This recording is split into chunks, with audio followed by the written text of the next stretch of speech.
I spent the 5-hour flight home sitting by myself. I looked out the window so no one could see me break down.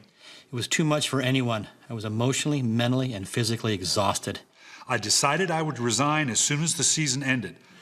I believed I had done as much as I could do, and the job was just too much for me. Bill Walsh thought he was a failure.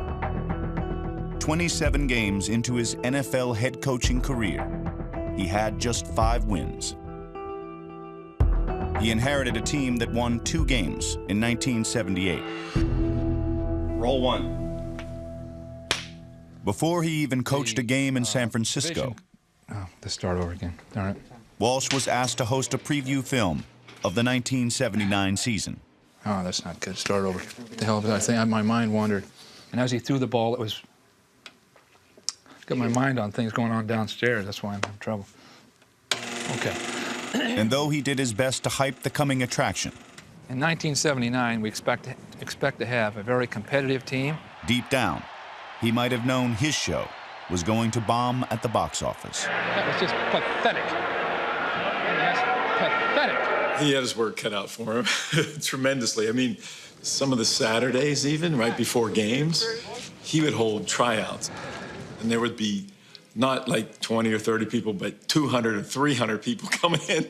He was trying to find anyone that could help the team at that point. What the hell happened to the band pickup? I can't believe it.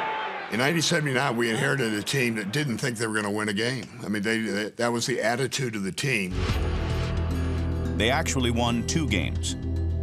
And after the second, a town and a team with the lowest of expectations celebrated as if they'd won the Super Bowl.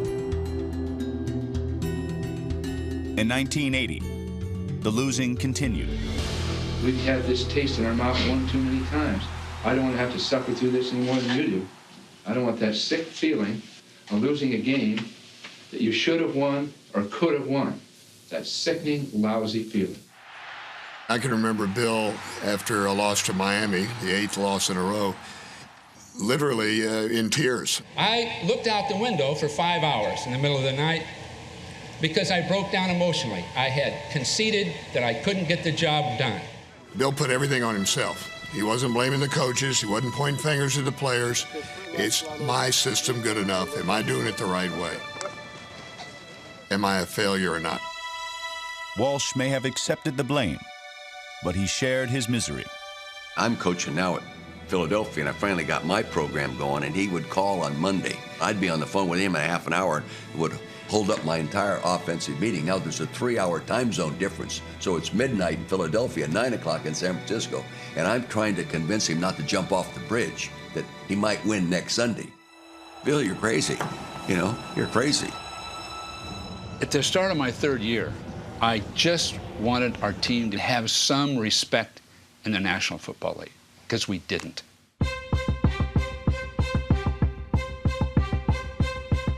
We began to demonstrate offensively that we could be interesting.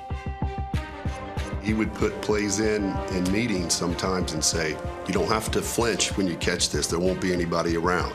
You'll be wide open. You know, we're all thinking, yeah, they get coached too. And, you know, you'd catch it, get ready to get hit, and turn around, and he would be right. Nobody would be there. No one was within 10 yards of him. We not only got respect, but we played more intensely and more fiercely than anyone in the game, because the 49ers had been embarrassed and humiliated for a number of years by virtually everyone in football. So whenever we had a game, it was sort of a vendetta. It was like the last game we will ever play, and we played that way. Ronnie Lott intercepts. He's in for 6 points for San Francisco. And what happened that year was like Ali coming out his first year. A lot of confidence. A lot of, hey, no one can stop us. This time, when they carried him off the field, it was because he had won a division title. But for the author to have a storybook ending and a trip to the Super Bowl, Walsh would have to beat Dallas. Fittingly, he had scripted a perfect play. We're going to call a sprint option. When you think about the coaching point on my part of the play, Dwight is in here sliding back out. for him to say to Joe, Dwight will clear.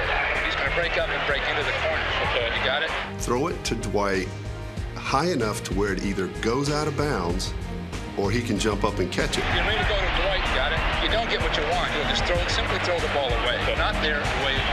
To think through that play all the way to that minor little detail, to me, you just really believe in every single thing he says.